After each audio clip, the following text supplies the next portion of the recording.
नमस्कार, मैं डॉक्टर नरेश शुक्ला और मेरे चैनल डॉक्टर ज्योतिष में आपका स्वागत है। आपके बहुत से कमेंट आ रहे हैं, बहुत लोग पूछ रहे हैं और हमसे पूछा भी है ऑफलाइन पे कि सर अपनी गाड़ी होगी, 4 व्हीलर होगी कि नहीं होगी। बहुत से लोगों की ज़िंदगी 2 पहिया में ही निकल जाती है। पैसा बहुत कमाते हैं, लेकिन 4 पहिया नहीं खरीद पाते हैं। खरीदते भी हैं तो कोई दूसरा उसका सुख उठाता है। वो खुद जो है उसका सुख नहीं उठा पाते हैं। अपना खरीदते हैं, घरवाले बच्चे चला रहे होते हैं और उस वाहन का सुख उनको नहीं मिलता है,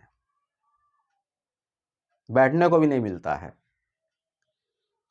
तो वाहन के जो 4 व्हीलर है उसका सुख है कि नहीं है, कि जिंदगी जो है 2 पहिए में ही बीतेगी, उसके लिए भी योग होते हैं। तो हम लोग उन्हीं योगों को यहाँ देखते हैं। अगर आपके में है 4 व्हीलर का, बड़ी गाड़ियों का सुख है, पैसा हो सकता है हो आपके पास, लेकिन 4 व्हीलर ना खरीद पाएं। खरीदें तो हो सकता है आपकी गाड़ी आपके रिश्तेदार ही चलाएं, आपको गाड़ी का सुख मिले ही नहीं। तो ऐसे योग भी होते हैं। तो हम उन योगों को देखते हैं और ये जो क्वेश्चन होते हैं, जो मैं वीडियो बनाता रहता हूँ, ये ऑफलाइन पे या क्वेरी से या फ़ोन से मेरे पास आते रहते हैं कि सर इनका वीडियो बनाइए, सर इनका वीडियो बनाइए। तो जो भी मेरे और कभी कभी दिमाग में कुछ आता है कि ये लोगों तक पहुंचना चाहिए, तो मैं आप तक पहुंचाने की कोशिश करता हूं। जैसे बहुत सभी लोगों का एक क्वेरी थी कि मात्र माता का सुख मिलेगा। बहुत लोगों में होता है कि वो विदेश में रहते हैं, बाहर रहते हैं, और कभी कभी माँ बेटे में या माँ बेटी में कुछ ऐसे विवाद हो जाते हैं। एक रिश्ता तो रहता है, लेकिन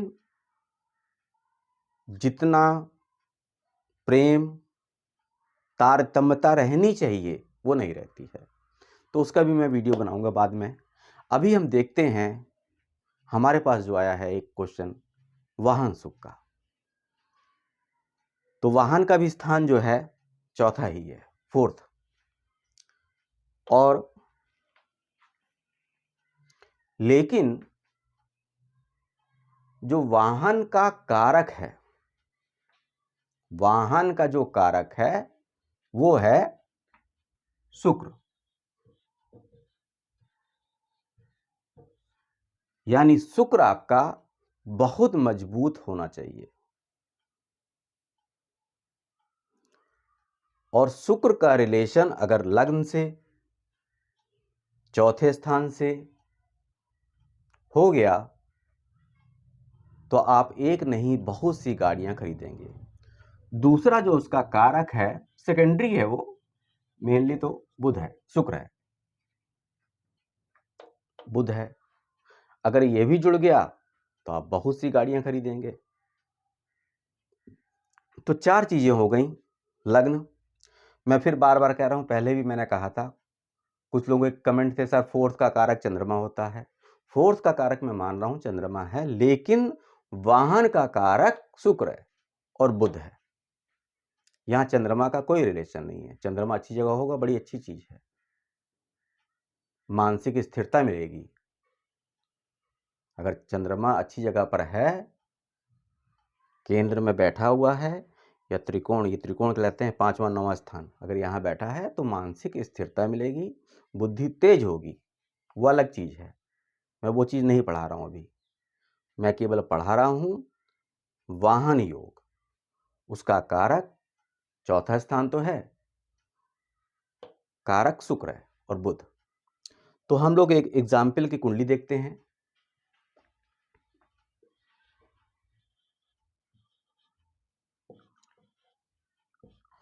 और इस टाइप की कुंडलियां आती रहती हैं, इसलिए मुझको ये याद रहता है। जब आपके पास भी कुंडलियां आएंगी तो आपको भी याद हो जाएगा ये चीजें।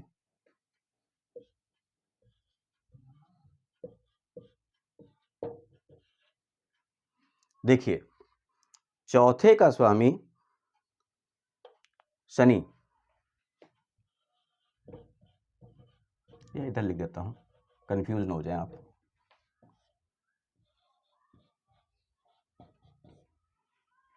चतुर्थेश लगने से आपका शुक्र, मान लीजिए शुक्र को मैंने यहां बैठा दिया। अब मैंने क्या बताया था कि जो 5वें स्थान की राशि होती है और 9वें स्थान की राशि वो बहुत मजबूत होती है।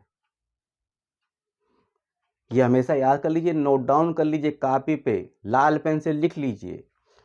5वें स्थान की राशि का जो स्वामी होगा बहुत मजबूत होगा, 9वें स्थान की राशि का जो स्वामी होगा बहुत मजबूत होगा।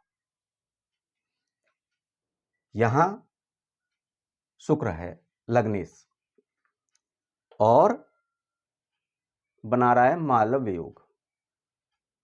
शनि देखिए, हमने कहा कि जो 5वें स्थान का स्वामी होता है वो बहुत मजबूत होता है। शनि को मैंने यहां बैठा दिया।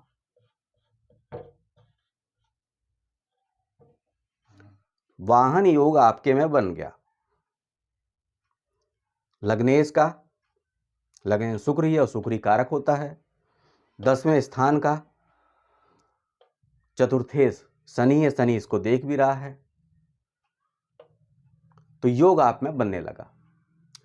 अब अगर मैंने क्या कहा था, कुछ वीडियो में मैं पहले बता चुका हूं कि अगर 5वें स्थान में जो राशि है और 9वें स्थान में जो राशि है उसका स्थान, अगर उसका रिलेशन इनसे हो जाए तो वो योग बड़े ही मजबूत हो जाते हैं। तो शनि तो यहां आ ही चुका है। अब इसका स्वामी यानी 9वें स्थान का स्वामी है बुध। ये मिथुन है ना, मिथुन और कन्या का स्वामी क्या होता है? बुध। अगर बुध भी यहां आ जाए, कहीं पर यहां आ जाए, चौथे स्थान पे, लग्न पे आ जाए और 10वें पे आ जाए, तो कहीं पर रख दीजिए बुध को, इतनी जगह पर हैं, तो आप में वाहन का योग, ये जो वाहन का योग बनेगा ये बहुत मजबूत होगा। इसमें एक गाड़ी नहीं, बहुत सी गाड़ियां आप खरीदेंगे और जो बेचेंगे उसमें भी फायदा कमाएंगे। इस टाइप के योग देखे हैं, वही आपसे मैं साझा कर रहा हूं। तो वाहन योग में इतने ही हैं, इतना ही है। कोई और कुछ समझाता है तो गलत समझाता है। इससे ज्यादा वाहन योग में कुछ नहीं है। तो अगर इससे संबंधित कुछ जानकारी हो आपके पास, कुछ पूछना हो आपको, तो मुझसे पूछ लीजिएगा। कुछ एक्स्ट्रा जानकारी हो तो मुझसे साझा करिएगा।